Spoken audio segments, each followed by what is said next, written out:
This is a brilliant, brilliant comment which he has made. The question of 309 and 300.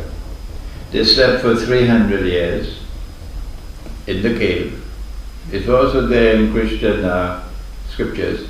They slept for 300 years in the cave. وَازْدَادُوا تِسْعَةً, and some people add 9. This is to indicate that there is a solar year and there is a lunar year. And some people use the solar year for calculating time, and others use the lunar year for calculating time. There is no need for a boxing match. Put away your boxing gloves, fighting over which is the correct one, the solar year or the lunar year, because both have been created by Allah. This is why وَازْدَادُوا تِسْعَةً. However, the other part of the subject is brilliant. They were using silver coins. We call them dirham, in Arabic darahim, dirham. And 300 years had passed, and in 300 years, which is 300 solar years, okay, there was no inflation. No inflation. So the money could still buy the food. Dajjal came and took this money out of the market in the end time, Awal Zaman. And Dajjal replaced it with another money.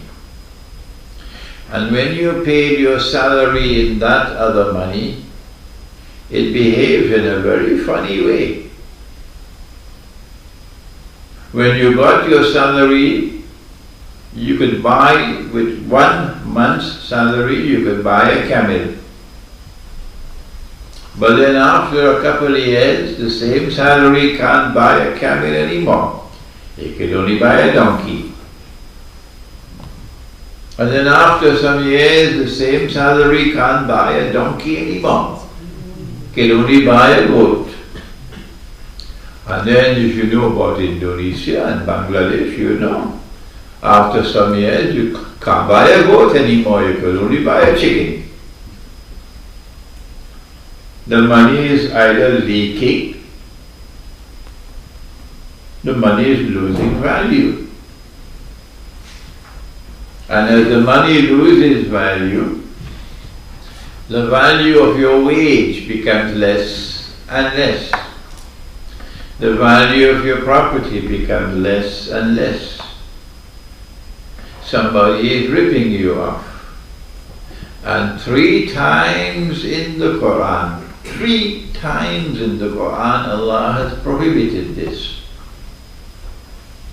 He says, وَلَا تَبْخَسُ النَّاسَ أَشْيَاءَهُمْ.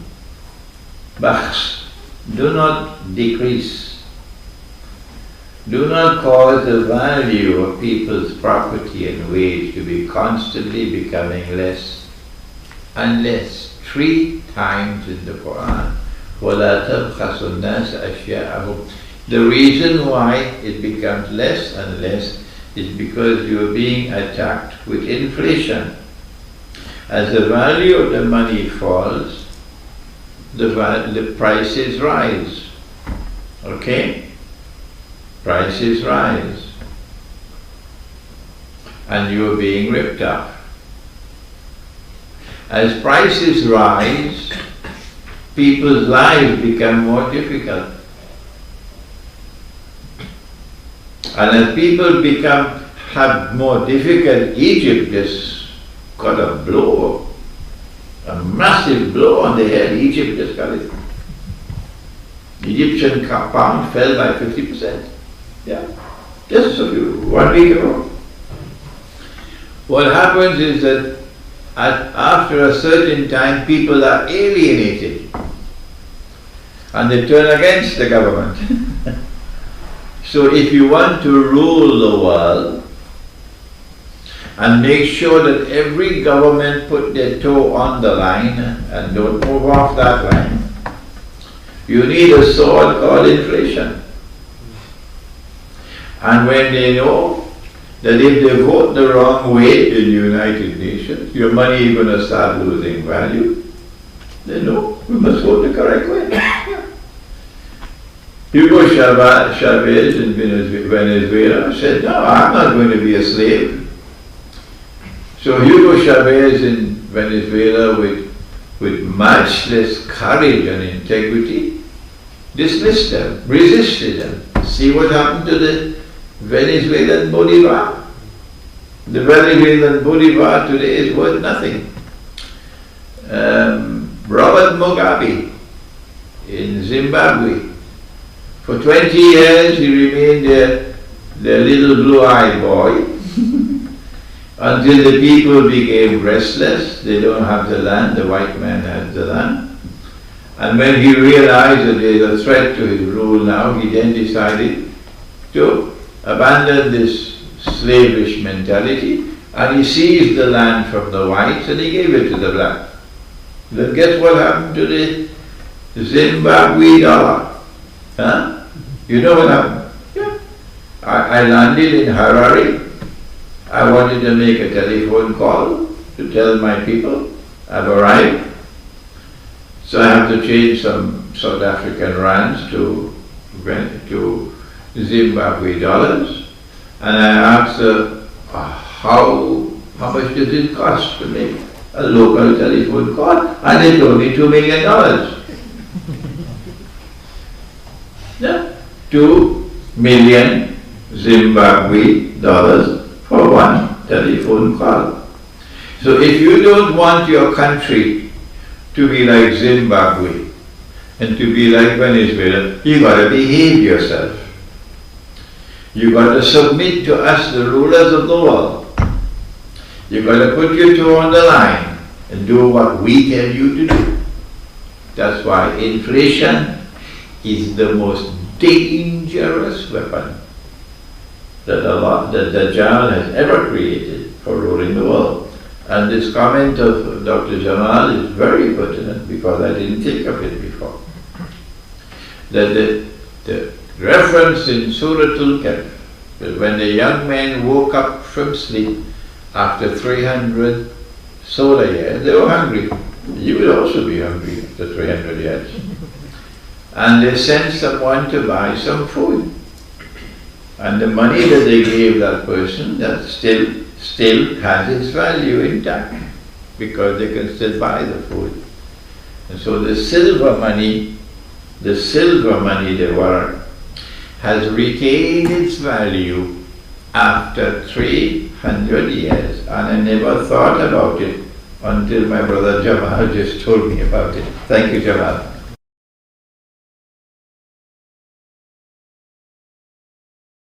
The second question pertaining to the Noor of Muhammad, Allah's blessings be upon him, the light of Muhammad alayhi salatu wasalam, being created at the beginning of history. There are several ahadith on the subject. For example, أول شيء ما خلق الله نوري.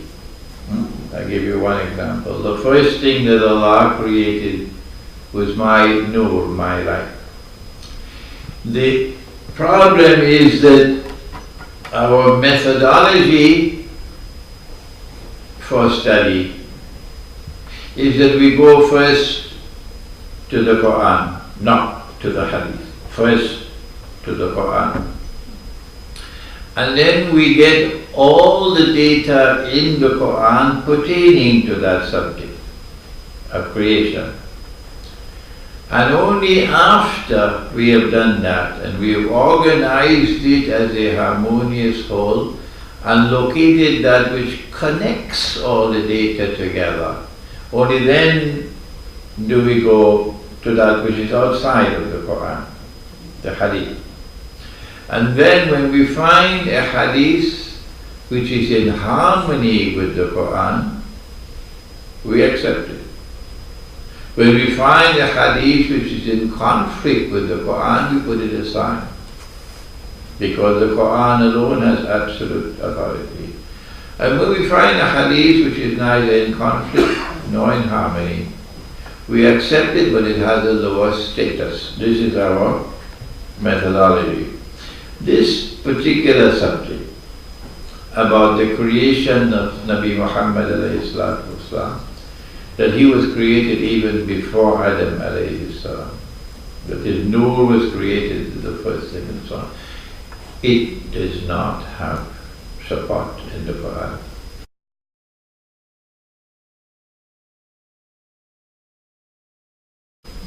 When did Satan, or Iblis, when did he approach Adam to seduce him?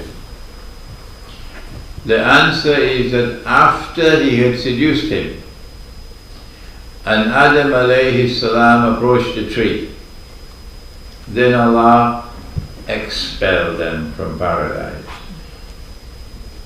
اهبطوا منها جميعا. Okay? وَإِنَّ لَكُمْ فِي الْأَرْضِ مُسْتَقَرٌّ وَمَتَاعٌ إِلَىٰ حِينٍ. So they were in paradise when they were approached by Iblis there. Iblis has not as yet been expelled.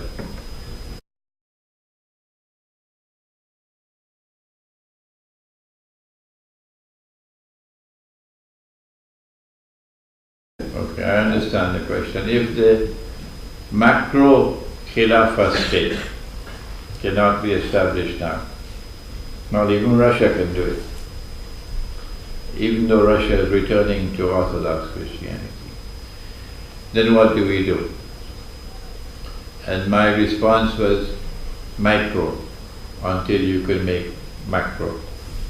The micro, I said, would be a village. And the village is not only Muslims. No. Christians in the village, Jews in the village. Whoever wants to live with us is free to live with us on the condition that you respect the norms of public conduct in the village. You want to drink your alcohol? By all means, you can drink your alcohol. Do it at home. Do it at home. We're not going to prohibit you from drinking your wine. I mean, we're going to be drinking wine if we go to heaven, don't we? Huh? Huh? Yes? Rivers of wine. Rivers of wine in heaven. So, we say to you, drink your wine, but inside your home. Because we don't want any public consumption of wine in this village, okay? And this way we live together as a family, while in the village attempting as best as we can to follow the way of life which is based on the truth, and that truth did not come in the Quran for the first time. Oh no. The truth has been coming so many years before. It has come for the last time in the Quran. But in the Quran, the truth which has come in the Quran attempts to correct any distortion of the truth which came before. Like, for example, lending money on interest. If you find in any of the previous scriptures anything which supports money being lent on interest, you know that didn't come from the Lord God. Somebody wrote it there. So the Quran has come to correct what is there in previous scriptures which has been distorted. Okay? One of the subjects which we are going to, my brother Misha, to speak on tonight, is the one about the forbidden tree. Because you have one version of the forbidden tree in the previous scriptures, and you have another version of the forbidden tree in the Quran. And I don't want to speak for the previous scriptures. No, let someone else speak for them.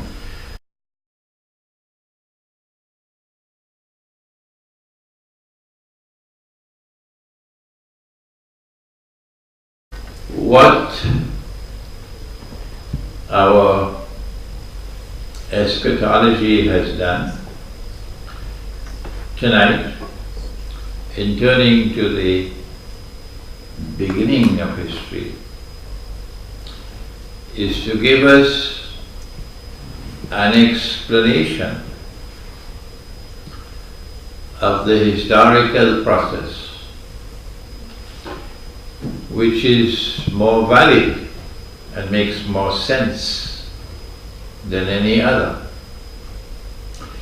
It is with the rational faculty that we will examine and validate or invalidate any claim to truth. It is with the rational faculty we will do it. And so we invite mankind to take a look. This is our reading and our explanation of the historical process. This is how the beginning of history is impacting on the end of history. However, when we offer the explanation, we do not do so with the point of a sword. We say, if you are impressed with it, you are convinced with it, you are convinced that it is truth, then accept it. But unless you are convinced that it is the truth, we say, don't accept it. No. This is not any dogma being propagated here at all.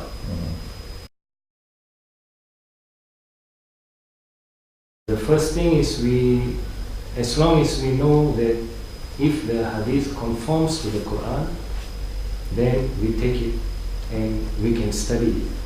If it doesn't conform to the Quran, we have to leave it aside for other research. If it neither conforms nor opposes the Quran, then we can use it in some other way. But we have to expand the science, this matter of looking into other factors of how to determine, how to authenticate hadith.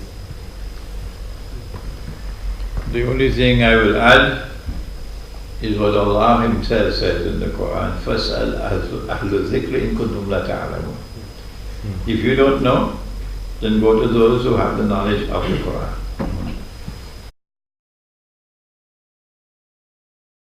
Because of my bad English, I will probably make mistakes. Never mind. Yeah. Okay. The problem of knowledge is central in Orthodox Christianity.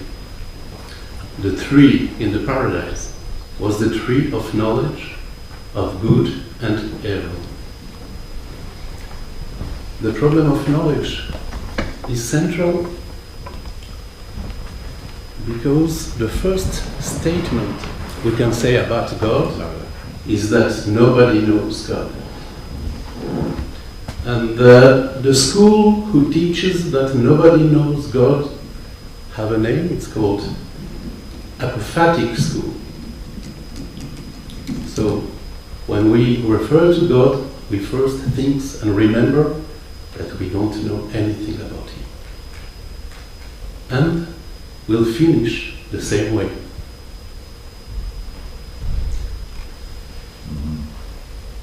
We have very different teachings in Islam and Christianity.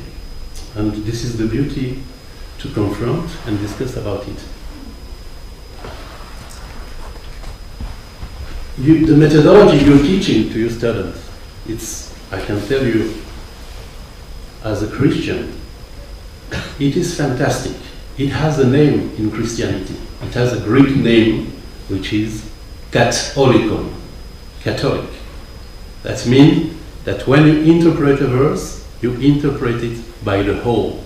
Catholicon, by the whole. That means that there's not one single word which is the truth. but you have to read it with the Spirit. And in this perspective, we are maybe very close, Orthodox Christian, and the teaching of the Sheikh Imran Hosein. So, I want to add something about the Dajjal. It's linked to the theme, to the subject. When God created the world, He used angels. And we believe that Satan, the devil, is an angel. But whatever he is, or whatever he was, he had the idea, he wanted to help God to create the world with knowledge, with wiseness, with whatever he knew at that time. So he decided to help God to create the perfect world. And then God came and said, and now bow before Adam, my last creation. How is it possible? An angel with a wiseness, intelligence, force, power will bow before a man made of dust? No. Nobody who is intelligent can accept that. That's what have done the devil. He decided not to listen to God and to offer to the world his idea of perfection. Yes, we can make the world perfect without God. That's the plan of the devil. That's the plan of the devil. That's the root of every utopia. That's the root of socialism, is the root of communism, is the root of encyclopedism, enlightenment, whatever you want. But we, like a Christian and like a faithful people, we don't believe in human wiseness.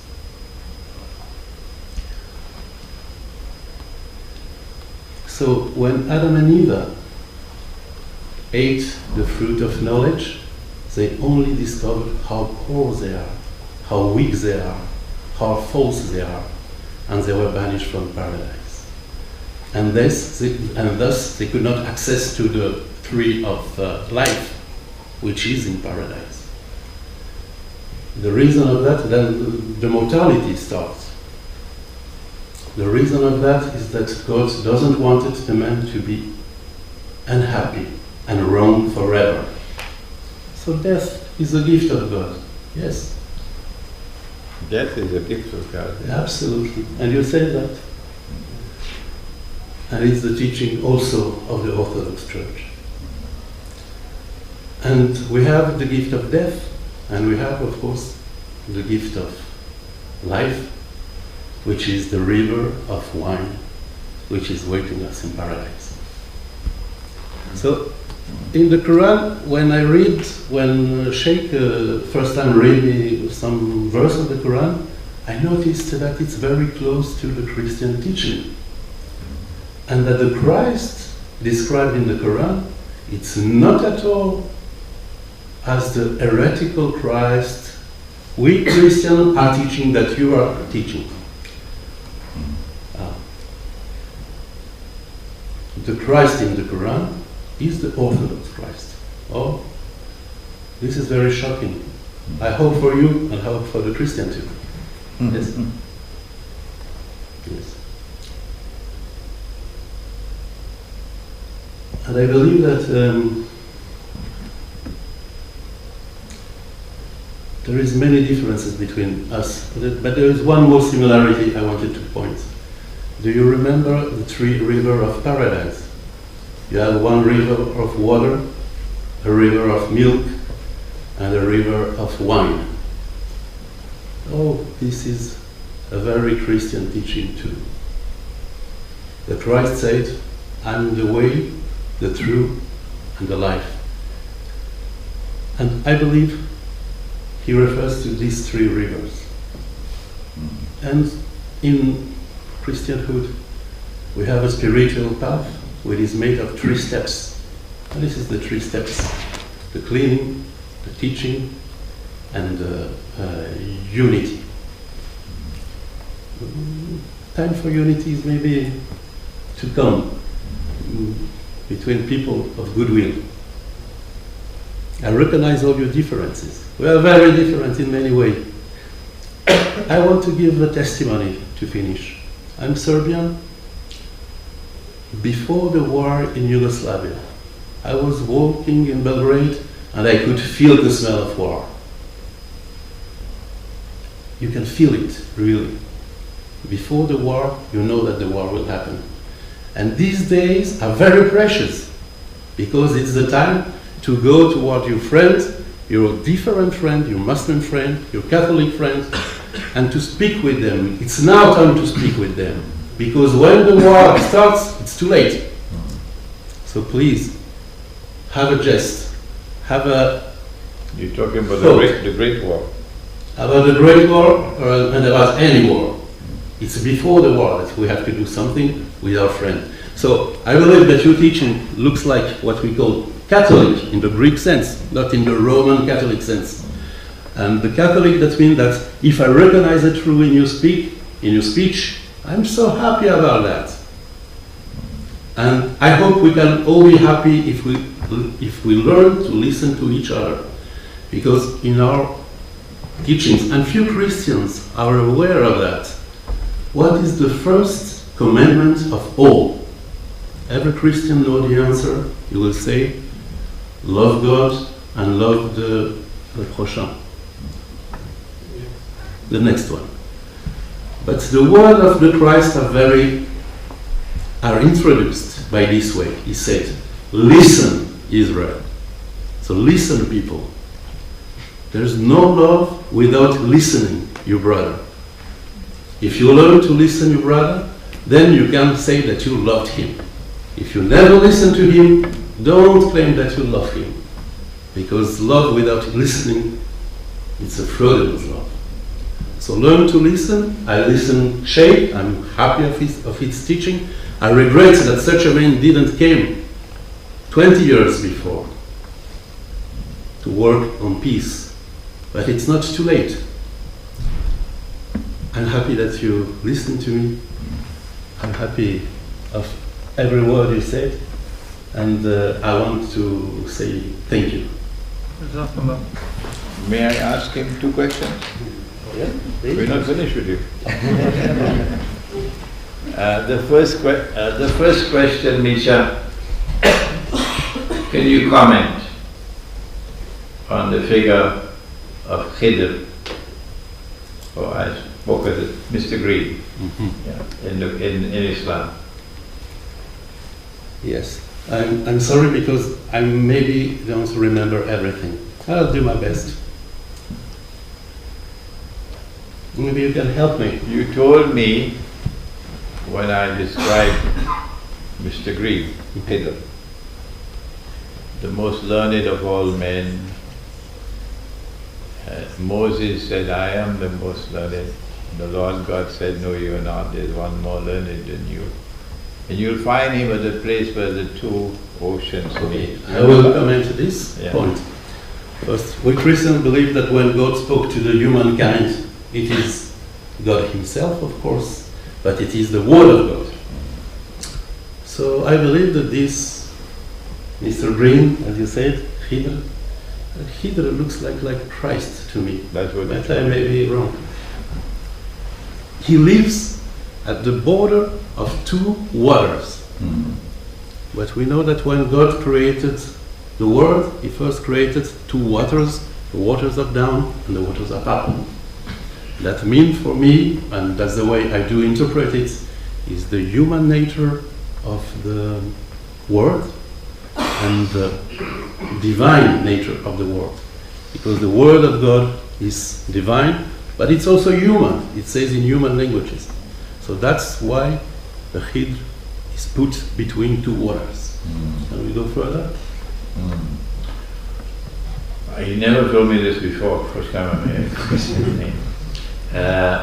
The second one is, we were introduced in today's seminar to the concept of a Khilafah state, meaning a state in which governance is based on truth, rule is based on truth, law is based on truth. We in the world of Islam long to restore that Khilafah state. What is the state of the Orthodox Christian world? First, I would like to say it's very good to try to restore this. But the Christians, we know that we will fail. Our kingdom is not on this earth. We will fail. But we can find a way to save ourselves. And the point, it's fantastic because Sheikh Imran is the first one I've heard about that. He said, when you have a debt, you're on a wrong way. You shouldn't have any debt. You shouldn't accept to take a debt on you. We're Christian, we believe that nobody can escape the debt. But we say, if somebody owns you, you forgive him. You erase the debt. And not only we say that, but we say that every day, 10 times a day. It is in our prayer, which is called Our Father. And when the prayer in the Orthodox Church, it's not falsified, like in the Catholic world. We don't say, forgive us our offense. Sins. We don't say that. We say, forgive us our debt, as we erase the debt of our. We say that every day, 10 times a day. So one way to escape the debt, of course, I have a debt with my parents because I'm living. I have a debt with Sheikh because I'm learning from him. We all have debt. But if somebody owns you, please forgive him. Let him, make him a gift. And that's what I believe Putin does when he erased the debt of Cuba. He erased the debt of Cuba, and I want, if any state in Europe pretend to be Christian, to erase the debt of the third world country. Otherwise, you are not Christian. Sheikh, we only have another 10 minutes in the room, so yeah. If we can. Okay, I know you got lots of questions on the US elections. Yeah. So before we only have another 10 minutes. So let me just briefly comment on it. Briefly.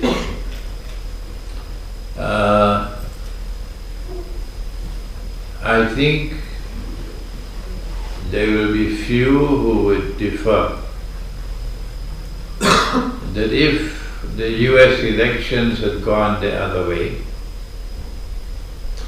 we would have been facing war with Russia, certain war with Russia. And war with Russia will obviously be nuclear war.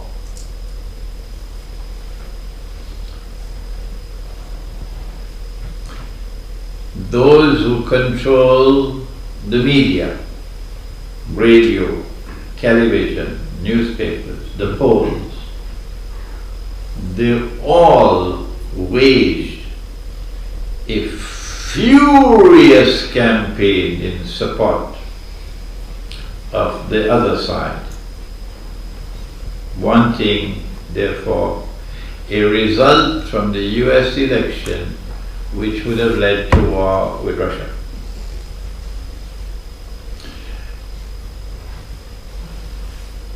The first comment I have to make is that we could no longer say that all the American people are like sheep.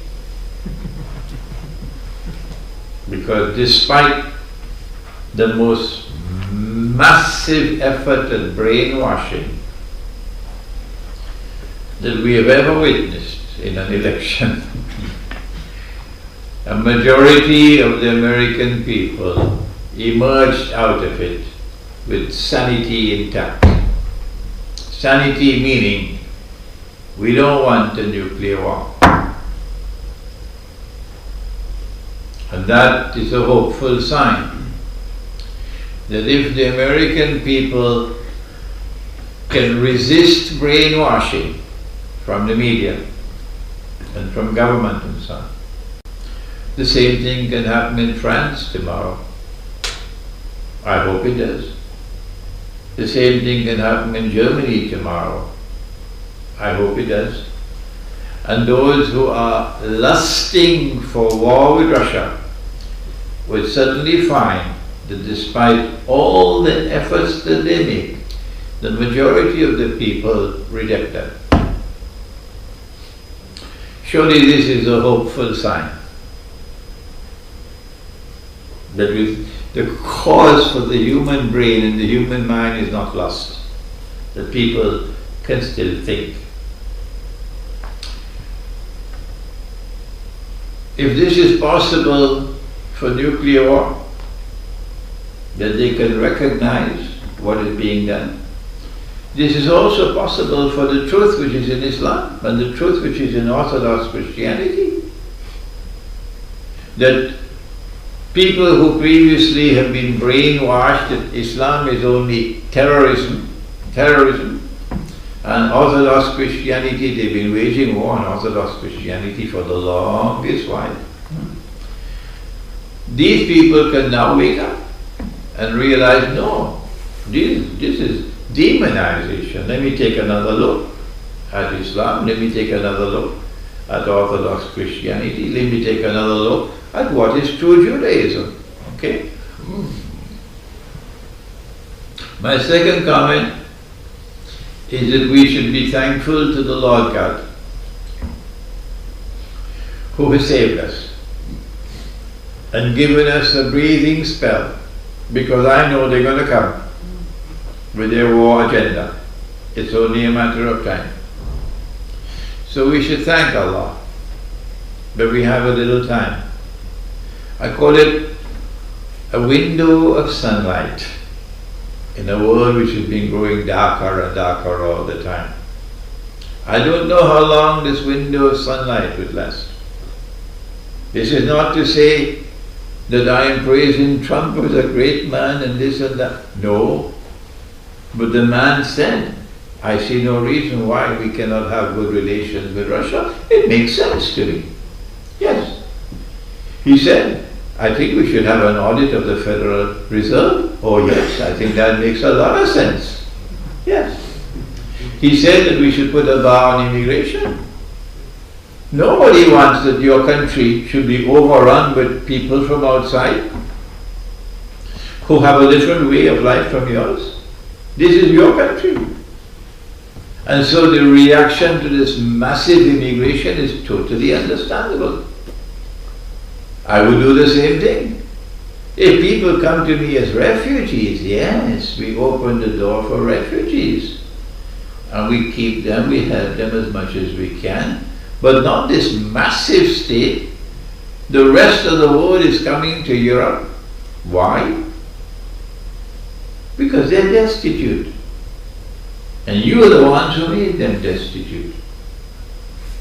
So now you're coming and you're saying, well, the only thing we can do to stop the whole of Africa from coming to Europe is a Marshall Plan for Africa. What rubbish. A Marshall Plan for Africa, what rubbish. You have to recognize that you are the ones who ripped them off.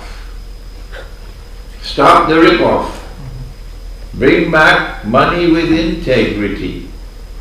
Stop the banking system from ripping off the people, okay? Bring back trade which is mutually beneficial. Not trade which is like a vacuum that you use for cleaning the carpet, sucking the wealth of all of mankind unjustly. That's what they've done, okay? So at least Trump is saying, let us stop this immigration which is inundating the United States and inundating Europe as well. I agree with that.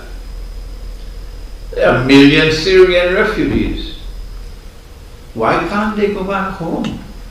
I'm sure they'd love to go back home. and live in Syria rather than live in Belgium.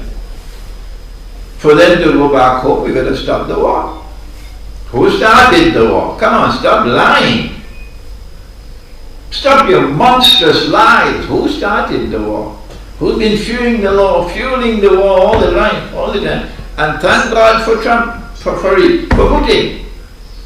Had it not been for Russia, Syria would have been another Libya by now. And those of you who are happy about what has happened to Libya, I don't want to see your ugly faces. No. Libya is another NATO state now. And you're thankful for that. With your bogus jihad, with money coming from Santa Claus and weapons coming from Santa Claus, it's time for somebody to raise their voice and speak the truth. And if I am honored to do that, alhamdulillah. So these are my initial comments on Trump. I hope they have an audit of the Federal Reserve. But if they do, I know they'll kill him. They'll kill him, yeah. I hope that he will meet with Putin and they'll be able to build a bond between them. I hope that the relations between the United States and Russia will become better. And I hope that the same phenomenon will come to France and Germany and we get the warmongers out of government. Yeah. Thank you, Maulana, and thank you everyone for your attendance. Our time is unfortunately up. If you do have any further questions, I'm sure everyone knows Sheikh's email address. Please do email it to him. We'll also add you, if you registered, to the students' mailing list. There are already several hundred students who have attended previous programs already. And you can then pose your questions there and also interact with some of the other students. So if you could ask Maulana just to make a closing dua. Would you allow me to ask Jamal make it small dua? Inshallah, ya Sheikh. ربنا تقبل منا إنك أنت السميع العليم وتب علينا يا مولانا إنك أنت التواب الرحيم. We thank Thee, O Allah, for this seminar which has been blessed to be a successful seminar, a peaceful seminar. We thank Thee, O Allah, for the chance to be able to meet as brothers and as sisters in an atmosphere of peace and of love. We pray to Thee, O Allah, that as a result of this seminar, our knowledge of the truth may be increased and that we be more rightly guided. We beg of Thee, O Allah, to protect all those who have been here attending this seminar from all harm.